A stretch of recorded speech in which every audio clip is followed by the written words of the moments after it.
রহমানির রহিম। সুপ্রিয় শিক্ষার্থীবৃন্দ, আসসালামু আলাইকুম। আমার ছোট্ট সোনামণিরা, ইনশাল্লাহ তোমরা সবাই ভালো আছো।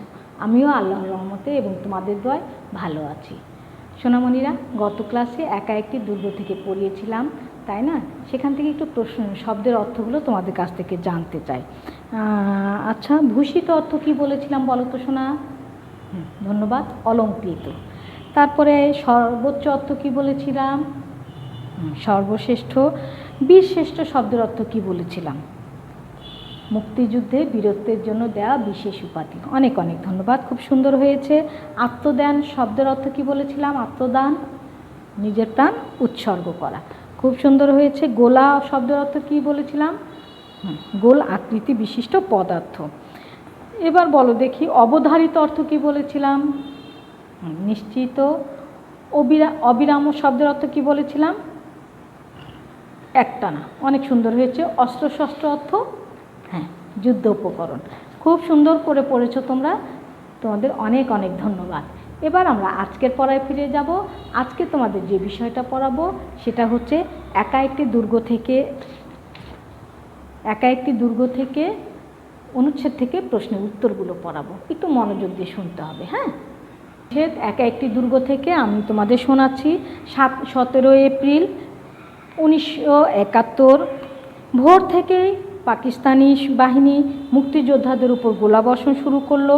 মোস্তফা কামাল ভাবতে লাগলেন, এত কম শক্তি নিয়ে ওদের মোকাবিলা করা যাবে না। খবর পাঠালেন জরুরি সেনা সহায়তার জন্য, কিন্তু বাড়তি সেনা এলো না। এমনকি 2 দিন ধরে নিয়মিত খাবারও বন্ধ। চিন্তা অস্থির হয়ে উঠলেন তিনি। সকলে মিলে আত্মরক্ষা করলেন পরীক্ষার মধ্যে। দুপুরের দিকে বাড়তি কয়েকজন সেনা দরুইনের এসে পৌঁছালেন, সেই সঙ্গে খাবারও এলো। পাকিস্তানি ঘাঁটি থেকে গোলাবর্ষণ বন্ধ। কেমন?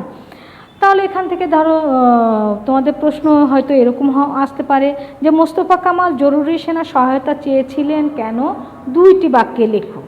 মোস্তফা কামাল জরুরি সেনা সহায়তা চেয়েছিলেন কেন? 2 বাক্যে লেখো। আমরা উত্তরটা এভাবে লিখতে পারি, পাকিস্তানি সেনাদের তুলনায় মুক্তিযোদ্ধারা সংখ্যায় কম ছিল। পাকিস্তানি সেনাদের তুলনায় মুক্তিযোদ্ধারা সংখ্যায় কম ছিল, এজন্যই মোস্তফা কামাল জরুরি সেনা সহায়তা চেয়েছিলেন। তাহলে 2টা বাক্য হয়ে গেল। তাহলে প্রথমটা কি হলো? যে পাকিস্তানি সেনাদের তুলনায় মুক্তিযোদ্ধারা সংখ্যায় কম ছিল, এজন্যই মোস্তফা কামাল জরুরি সেনা সহায়তা চেয়েছিলেন। প্রথমে আমরা লিখলাম 2 নম্বর প্রশ্নের উত্তর। তারপরে একটা স্কেল দিয়ে দাগ দিয়ে দিতে হবে। তারপর ক লিখলাম। ক লিখে আমরা উত্তরটা কি লিখব? যে পাকিস্তানি সেনাদের তুলনায়, তাই না? পাকিস্তানি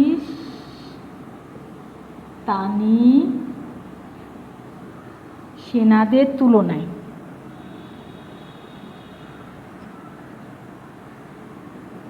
পাকিস্তানি সেনাদের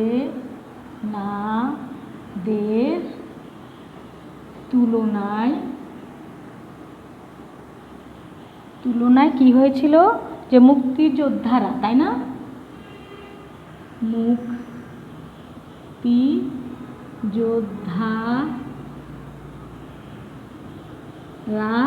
সংখ্যায়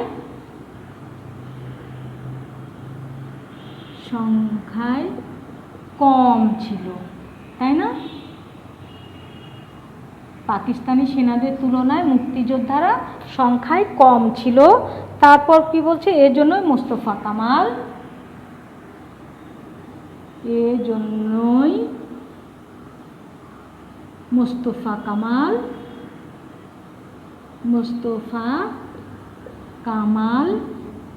কি চেয়েছিল?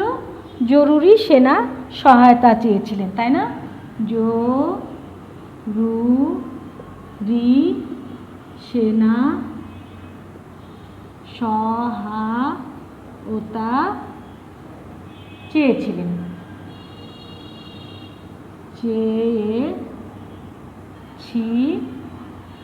কেমন? এইভাবে আমরা কি করব? প্রথমে পাকিস্তানি সেনাদের তুলনায় মুক্তিযোদ্ধারা সংখ্যায় কম ছিল, এজন্যই মোস্তফা কামাল জরুরি সেনা সহায়তা চেয়েছিলেন। এবার পরের প্রশ্নটা কি বলছে, মোস্তফা কামাল চিন্তায় অস্থির হলেন কেন? 4 বাক্যে লেখো। মোস্তফা কামাল চিন্তায় অস্থির হলেন কেন? 4 বাক্যে লেখো। প্রথমে কি আছে যে মোস্তফা কামাল, উত্তর হবে মোস্তফা কামালের বাড়তি সৈন্য চেয়ে কবর পাঠিয়েছিলেন। মোস্তফা কামাল কি করেছিল? বাড়তি সৈন্য চেয়ে কবর পাঠিয়েছিলেন, কিন্তু বাড়তি সৈন্য এলো না, এমনকি তাদের 2 দিন খাবার পাঠানো হলো বন্ধ। তাহলে কি হলো যে মোস্তফা কামাল বাড়তি সৈন্য চেয়ে খবর পাঠিয়েছিলেন, কিন্তু বাড়তি সৈন্য এলো না, এমনকি তাদের 2 দিন খাবার পাঠানো হলো বন্ধ। সব মিলে তিনি তাই চিন্তায় অস্থির হয়ে পড়লেন। সব মিলে কি করলেন? তিনি চিন্তায় অস্থির হয়ে পড়লেন, তাই না? তাহলে প্রশ্নটা কি বলেছিলাম যে মোস্তফা কামাল চিন্তায় অস্থির হলেন কেন? 4 বাক্যে লেখো। তাহলে কি লিখব? যে মোস্তফা কামাল বাড়তি সৈন্য চেয়ে খবর পাঠিয়েছিলেন, কিন্তু বাড়তি সৈন্য এলো না, এমনকি 2 দিন ধরে খাবার পাঠানো বন্ধ হলো। সব মিলে তিনি তাই চিন্তায় অস্থির হয়ে পড়লেন। 4টা বাক্য হয়ে গেল না? বলো। আবারও বলছি যে কি, মোস্তফা কামাল বাড়তি সৈন্য চেয়েছিলেন, 1টা বাক্য, কিন্তু বাড়তি সৈন্য এলো না, 2টা বাক্য, এমনকি তাদের 2 দিন খাবার পাঠানো বন্ধ হলো, 3টা বাক্য, তাই না? তারপরে সব মিলে তিনি তাই চিন্তায় অস্থির হয়ে পড়লেন। এভাবে 4টা বাক্য লিখে দিতে হবে। যেহেতু তোমাদের 4 নম্বরের, 4টা বাক্যের বেশি লিখলে অসুবিধা নেই, কিন্তু 4 বাক্যের কম লিখলে তোমাদের নাম্বার কমে যাবে। এই বিষয়টা খেয়াল করবা, নাম্বার কতগুলো করে আছে। হ্যাঁ, তারপরে উত্তরটা লেখা শুরু করবা। বেশি হলে সমস্যা নেই, কিন্তু যেটা চেয়েছে প্রশ্নে সেটা কম হলে তোমাদের নাম্বারটা কমে যাবে, কেমন?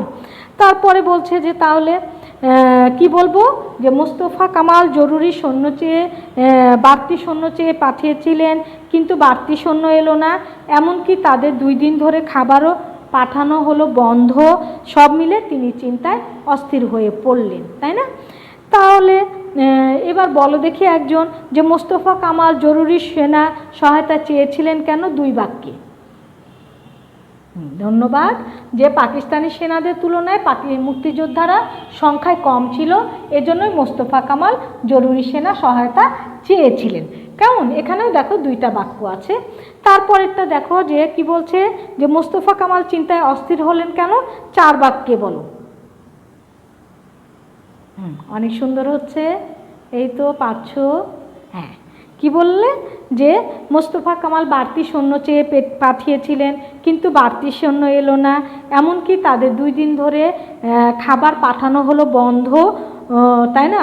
পাঠানোও হলো না, খাবার পাঠানোও হলো না। সব মিলে তিনি চিন্তায় অস্থির হয়ে পড়লেন। অনেক অনেক ধন্যবাদ। এবার পরের প্রশ্নটা আমরা চলে যাই। গ নম্বরে কি বলছে, যে দুপুরের দিকে মোস্তফা কামালদের অবস্থা কি পরিবর্তন ঘটলো? দুপুরের দিকে মোস্তফা কামালদের অবস্থা কি পরিবর্তন ঘটলো? 4 বাক্যে বর্ণনা করো, কিংবা 4 বাক্যে তুলে ধরো। ঠিক আছে? তাহলে উত্তরটা দেখো, যে দুপুরের দিকে বাড়তি সেনা মোস্তফা কামালের ঘাঁটিতে এসে যোগ দেন। দুপুরের দিকে বাড়তি সৈন্য মোস্তফা কামালের ঘাঁটিতে এসে যোগ দেন। তাদের কাছে খাবারও এসে পৌঁছায়। কেমন? তাদের কাছে খাবারও এসে পৌঁছায়। একই সাথে পাকিস্তানি ঘাঁটি থেকে গোলাবর্ষণ বন্ধ হয়। একই সাথে কি হলো? পাকিস্তানি ঘাঁটি থেকে গোলাবর্ষণ বন্ধ হয়। সকালের খারাপ অবস্থার পর দুপুরের দিকে এভাবে অবস্থার পরিবর্তন ঘটেছিল, তাই না? সকালের দিকে খারাপ অবস্থা ছিল, যে কারণগুলো আমরা জানি। তারপর দুপুরের দিকে কি কি কারণে অবস্থা পরিবর্তন ঘটলো আমি আবার বলছি। দেখো, যে দুপুরের দিকে বাড়তি কয়েকজন সেনা মোস্তফা কামালের ঘাঁটিতে এসে যোগ দেন। দুপুরের দিকে কি করলো? কতগুলো সেনা, তাই না? বাড়তি কয়েকজন সেনা মোস্তফা কামালের ঘাঁটিতে এসে যোগ দেন। তাদের কাছে খাবারও পৌঁছায়, তাই না? তাদের কাছে খাবারও এসে পৌঁছায়। একই সাথে পাকিস্তানি ঘাঁটি থেকে গোলাবর্ষণ বন্ধ হয়। প্রথমে কি হলো? বাড়তি সেনা এলো, তারপর খাবার এসে পৌঁছালো, তারপর পাকিস্তানি সেনাদের ঘাঁটি থেকেও গোলাবর্ষণ বন্ধ হলো। তারপরে কি হলো, সকালের খারাপ অবস্থার পর দুপুরের দিকে এভাবেই অবস্থার পরিবর্তন ঘটেছিল, তাই না? আবারও বলছি, দেখো যে কত তারা নিজের জীবন দিয়ে দেশকে রক্ষা করার চেষ্টা করেছেন, দেশের জন্য নিজের জীবন দিয়েছেন। আমরাও তো দেশের জন্য অনেক কিছু করতে পারি, তোমরাও করতে পারো, বাসা থেকেই করা যায়। দেখো যে অসময়ে লাইট ফ্যান চলছে, টিভি চলছে, তাই না? কেন হচ্ছে, আমি ঘর থেকে বের হওয়ার সময় হয়তো ফ্যানটা বন্ধ করে দিলাম, আমার প্রয়োজন নাই, তোমাদের প্রয়োজন নাই, লাইটটা অফ করে দিলে। আবার দেখো যে তোমরা হয়তো ব্রাশ করেই যাচ্ছ, পানি ঝরেই যাচ্ছে, পানিটা বন্ধ করে দিলে, তাহলে কি এতে পানির অপচয় রোধ হলো, বিদ্যুতের অপচয় রোধ হলো। এই ছোটোখাটো এই বিষয়গুলো একটু ভাববে, কোনোটাতে যেন অপচয় না হয়। সবসময় দেশের জন্য কথা ভাববে এবং কিভাবে অপচয় রোধ করা যায় সেগুলো একটু ভাববে, কেমন? এই যে ছোট্টখাটো কাজগুলো করলেও অনেক দেশের জন্য উপকার হবে। তারপরে আবারও বলছি যে দুপুরের দিকে বাড়তি কয়েকজন সেনা মোস্তফা কামালের ঘাঁটিতে এসে যোগ দেন। দুপুরের দিকে কি হলো, বাড়তি কয়েকজন সেনা মোস্তফা কামালের ঘাঁটিতে এসে যোগ দেন, তাদের কাছে খাবারও পৌঁছায়। একই সাথে কি হলো যে পাকিস্তানি ঘাঁটি থেকে গোলাবর্ষণও বন্ধ হলো, তাই না? একই সাথে পাকিস্তানি ঘাঁটি থেকে গোলাবর্ষণও বন্ধ হয়। সকালের খারাপ অবস্থার পর দুপুরের দিকে এইভাবেই অবস্থার পরিবর্তন ঘটে। এবার বলো কেউ একজন যে দুপুরের দিকে মোস্তফা কামালদের অবস্থা কি পরিবর্তন ঘটলো, 4টি বাক্যে।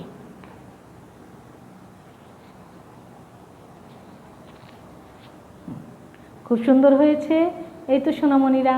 আরও কয়েকবার বাসায় পড়লে তোমাদের অনেক সহজ হয়ে যাবে এবং অবশ্যই বানানের প্রতি তোমরা খেয়াল রাখবে। লেখাটা সুন্দর হতে হবে, বানানটা নির্ভুল হতে হবে, কেমন? আমি আবারও একবার বলে দিচ্ছি, একটু শুনে নাও। যে পাকিস্তানি সেনাদের প্রথম প্রশ্নটার উত্তর কি বলছে, যে মোস্তফা কামাল জরুরি সেনা সহায়তা চেয়েছিলেন কেন? 2 বাক্যে লেখো। পাকিস্তানি সেনাদের তুলনায় মোস্তফা কামাল কি ছিল, মুক্তিযোদ্ধাদের সংখ্যা কম ছিল, তাই না? পাকিস্তানি সেনাদের তুলনায় মুক্তিযোদ্ধারা সংখ্যায় কম ছিল, এজন্যই মোস্তফা কামাল জরুরি সেনা সহায়তা চেয়েছিলেন। তারপরটা কি বলছে, মোস্তফা কামাল চিন্তায় অস্থির হলেন কেন? 4 বাক্যে লেখো। মোস্তফা কামাল বাড়তি সৈন্য চেয়ে খবর পাঠিয়েছিলেন, কিন্তু বাড়তি সৈন্য এলো না, এমনকি তাদের 2 দিন খাবার পাঠানো হলো না, সব মিলে তিনি চিন্তায় অস্থির হয়ে পড়লেন। তারপরটা কি বলছে, দুপুরের দিকে মোস্তফা কামালের অবস্থার কি পরিবর্তন ঘটলো, 4 বাক্যে লেখো। তো দেখো যে দুপুরের দিকে বাড়তি কয়েকজন সেনা মোস্তফা কামালের ঘাঁটিতে এসে যোগ দেয়, তাদের কাছে খাবারও এসে পৌঁছায়। একই সাথে পাকিস্তানি ঘাঁটি থেকে গোলাবর্ষণও কি হলো, বন্ধ হয়। সকালের খারাপ অবস্থার পর দুপুরের দিকে এভাবে অবস্থার পরিবর্তন ঘটে। তাহলে যে অনুচ্ছেদটাই গল্প থেকে আসুক না কেন, একটু মনোযোগ দিয়ে পড়ে ওই গল্প থেকেই দেখো রিলেটেড প্রশ্ন আসবে এবং তোমাকে একটু বুদ্ধি খাটিয়ে প্রশ্নের উত্তরগুলো লিখতে হবে, কেমন? তাহলে সোনামণিরা, এই যে আমি অনুচ্ছেদ থেকে প্রশ্ন পড়ালাম, এখানে তোমাদের বুঝতে কোথাও সমস্যা হচ্ছে? সমস্যা আছে কি? আচ্ছা, সমস্যা নেই, খুব ভালো কথা। তাহলে এবার তোমরা বাসায় খুব ভালোভাবে পড়ে বাসায় বেশি বেশি প্র্যাকটিস করবে, কেমন? তাহলে আজকে আমি এখানে শেষ করলাম। আল্লাহ হাফেজ।